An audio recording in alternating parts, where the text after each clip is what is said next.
In this video lecture, we'll be discussing about structure. A structure in C language helps us to gather together different types of information into a single entity. So let us look into this topic.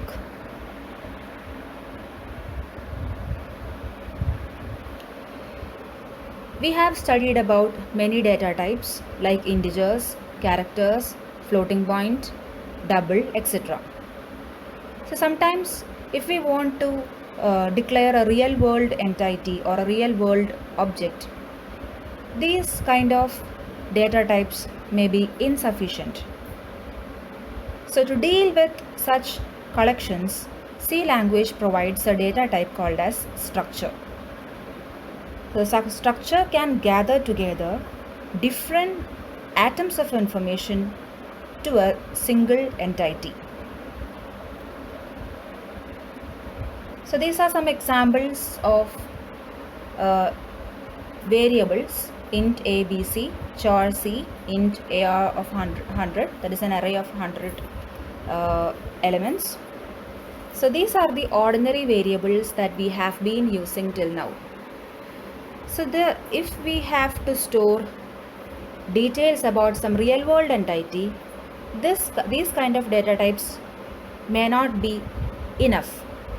In such situations, structured data type can help us. This is one example. If we want to store the details of a book, these are the possible details that we may need to store in the library machine: title, author, date of publication, publisher, number of pages, and so on. So here title may be of character array type, author also character array type, date of publication is of somewhat integer type, publisher is a character array type, number of pages is integer type. So to store the details of a book, we need to collect information of different data types. In such situations, structure can be helpful. Next example is a student. If we want to store the details of a student, some example details are student ID, name, address, parents' phone number, class, etc. If we want to store the details of a student, the previously discussed data types like int, float, char, etc., they may not be enough. In such situations, structures can be used. Another example is employee. If we want to store the details of an employee, we may have to store employee ID, employee name, designation, salary, project name, etc. In that case also, the basic data types like integer, float, character, etc. may not help. We have to store all these details as a single data type, that is employee ID, employee name, designation, salary, etc. All these things should be combined together into a single data type.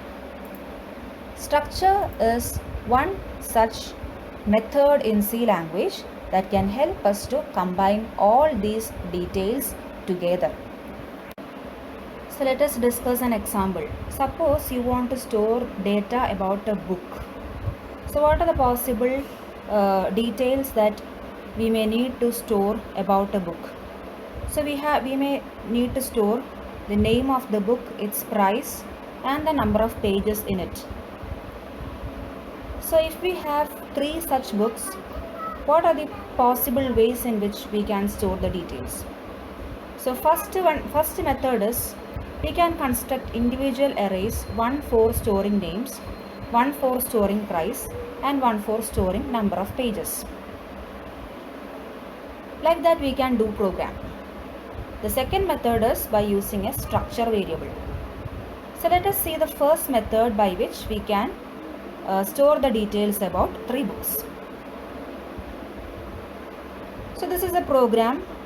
So in this program we can see 3 variables are declared: char name 3, float price, int pages. So here we are asking the user to enter the names, prices and number of pages of all the books. So a for loop is used, and using the scanf function we are entering the details. In name of 0, that is when I is equal to 0, name of 0, price of 0, pages of 0, that is of the first book. Details of the first book will be read. When I is equal to 1, name of 1, price of 1, pages of 1. When I is equal to 2, name of 2, price of 2 and pages of 2. That is how we input the details.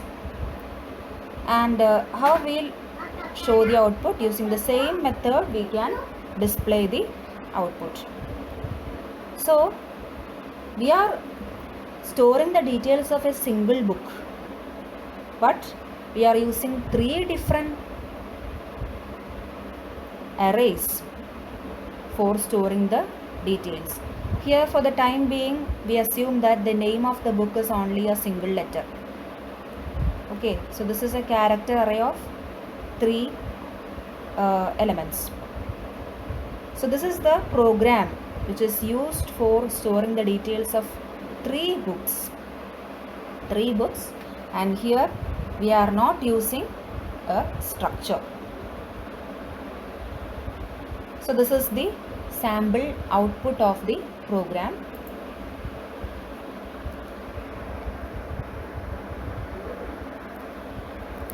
Let us now discuss about structure. So in the previous example we stored the details about name, price and pages. For each of these variables we have declared separate arrays. So this particular approach will not be pleasing when we have to store a number of items like publisher, date of purchase of book, etc. So if we have to store the details of title, author, date of publication, publisher, number of pages, etc. If we are storing details about books, we have to store 5 more arrays for all these particular details. So this kind of approach, that is using arrays, will be complicated when we want to store the details of many books. Structure. The concept of structure can help us in this situation. So this is how a structure is declared. Struct book. Inside the structure we have the variables name, price and pages. Since we have to store the details of 3 books, we are declaring 3 different structure variables, B1, B2 and B3. So this is how a structure is declared for a book. And this is a sample program in which we declare a structure, we declare structure variables, and we are reading and displaying the value of structure variables. So this is just an example. Afterwards we'll explain each and every term in detail. So here in the main function, a structure called as book is declared, and inside the structure we have 3 variables, name, price and pages. And for accessing the variables, to access the data items, we need to declare structure variables. Here we have 3 structure variables, B1, B2 and B3. Now we can read the details like this. Enter the details of first book. So B1.name, B1.price, B1.pages. Enter the details of second book. B2.name, B2.price, B2.pages. Enter the details of third book. B3.name, B3.price and B3.pages. And we are printing the details. So this is how a structure is declared for the book, to store the details of book. So the previous program demonstrated 2 fundamental aspects of structures. The first one was declaration of a structure, and second one was how to access the structure elements. So first let us see how to declare a structure. So this is the basic syntax or general form of a structure declaration. We use the keyword struct name inside the after the keyword struct we shall write the name of the structure and open a curly brace, and inside that what all elements are there, write the names of all the elements. So this is the example declaration of structure book, struct book, char name, float price and int pages. So here the name of the structure is book. And if we want to access the different data items of the structure book, we have to declare structure variables. So here we have to store details of 3 books. So we are declaring 3 structure variables: struct book, b1, b2, b3. So this is how we store the details of books. So when we declare the variables b1, b2, b3, only at that time this allocation of space will happen in memory. So here in this particular structure we will be allocating 7 bytes for each variable. That is how we got 7 bytes. For the name variable 1, for the price variable 4, and for pages 2. That is character 1, float 4 and int 2. Total 7 bytes. So 7 bytes each for b1, b2 and b3 will be allocated in the memory when we declare like this: struct book b1, b2 and b3. And these bytes, that is name, price, pages, these bytes will be in the adjacent memory locations in the memory. We can declare the structure variables like this also. So the first one is we are declaring the structure and the structure variables separately.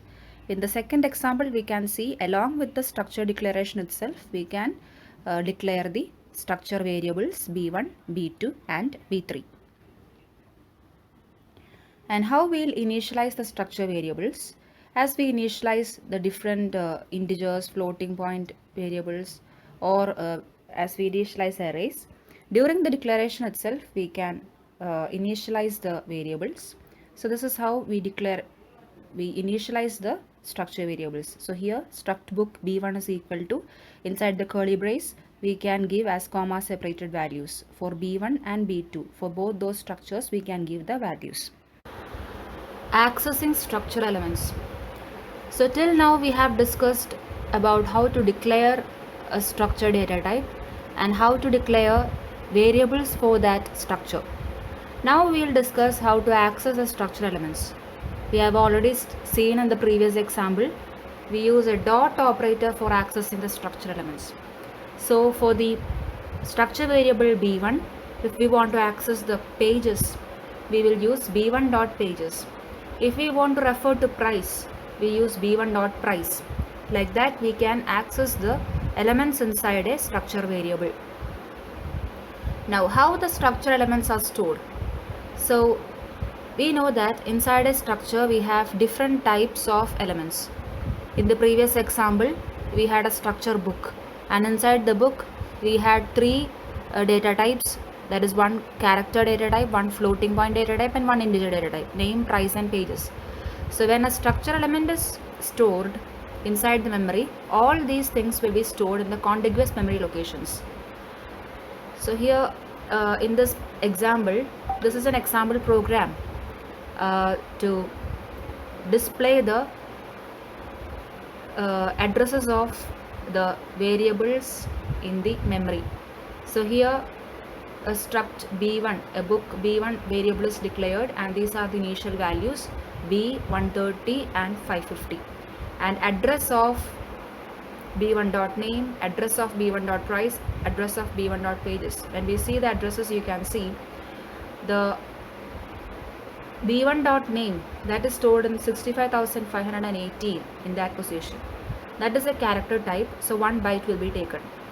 Then next one is 65519, next address is this, and float will take 4 bytes. So next address is 65523. In that position, the pages variable will be stored. So whenever a structure is declared inside memory, it will be allocated in the contiguous memory locations.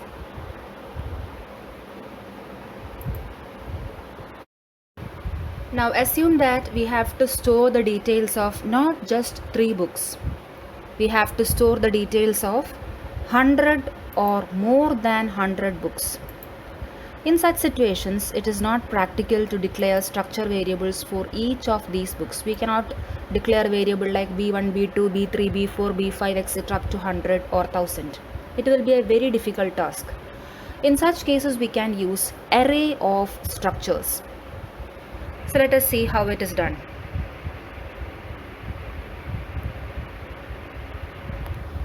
So here in this example, we have declared a structure, struct book, with name, price and pages as the elements, and afterwards a structure variable declaration is done, that is struct book B of 100. So here an array of structures is declared, that is if we are taking B of 0, B of 0 will be having 3 elements associated with it: B of 0 dot name, B of 0 dot price, B of 0 dot pages. If you are taking 50th book, B of 50 dot name, B of 50 dot price, B of 50 dot pages. If we are taking 99th book, we can access the details using B of 99 dot name, B of 99 dot price, B of 99 dot pages. So that is how we declare the array of structures.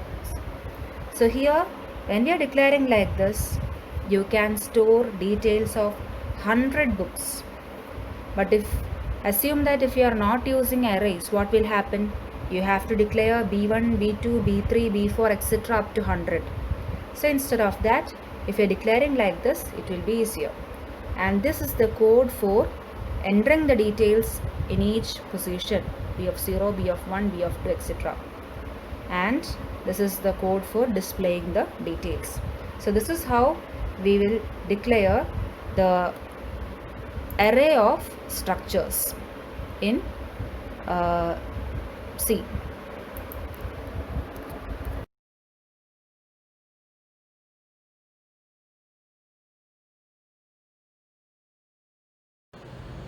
Union. A union is a special data type available in C that allows to store different data types in the same memory location. Union is very similar to structure when we are considering the declaration. It is very similar to structure, but the difference is only one member can contain a value at any given time in union, because unions provide an efficient way of using the same memory location for multiple purposes. Let us see how it is done. This is the difference between structure and union. So let us see an example: employee. So this is a structure for the employee. There are two variables, x and y, x of character type and y is of floating point type. Now this is an example of employee which is declared as a union. We have the same variables here, x and y. X is of character type, y is of floating point type. Now, what is the difference between these two declarations? When a structure variable E is declared, a memory space will be allocated for that structure. How much memory will be allocated for the variable E? It will be the sum of the sizes of each data type in that structure. So here x is of 1 byte because it is of character type, y is of 4 bytes because it is of floating point type. Sum of 1 plus 4, that is 5 bytes. So 5 bytes will be allocated in the memory for storing the variable E. Now next we assume the variable E in the union. What will happen if we are declaring a variable E for the employee union data type? It will check the variable with the largest size. So here X is of character type, Y is a floating point type. So among these two variables, the largest is float because X consumes only 1 byte, Y consumes 4 bytes. So 4 is largest. So E, the union variable E will be allocated with 4 bytes. 4 bytes in total. So when we are giving value for X, the value will be stored in this position. Next, when we are giving value for Y, the value will be stored in the same location. The value of X will be lost, the new value will be of Y. Now if you are storing the value of X, the value of Y will be going and the value of X will be stored. So like that, the memory allocation will happen in union. So union allocates the storage equal to the largest one among the different variables. So this is example is for book and it has following details: name, price and the number of pages. Name is of character type, price is of floating point type and pages of integer type. Now in this union, these three data types are available. In the main function, we can see that each of these variables are given particular values. That is, name is given the value A, price is given 350 and page is 198. And these are the print statements for printing these variables. So this is the program. Now let us see the output. So here, when we look at the output, we can see that b1.name is an unrecognized character. b1.price is 0. b1.pages is 198. But see what the values we have given during assignment. b1.name is given the value A, b1.price 350.50 and b1.pages 198. So here what happens? Since we have declared a union variable can hold only one data value at a time. So when b1.name was given, the memory space will be having A. When the value for price is given, the value A will be deleted and it will be replaced by 350.50.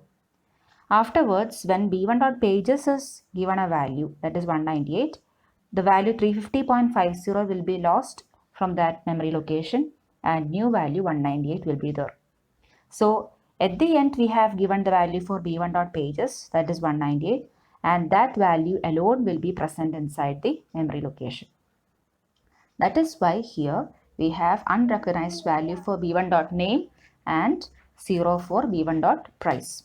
So only the last given value will be there in the memory location.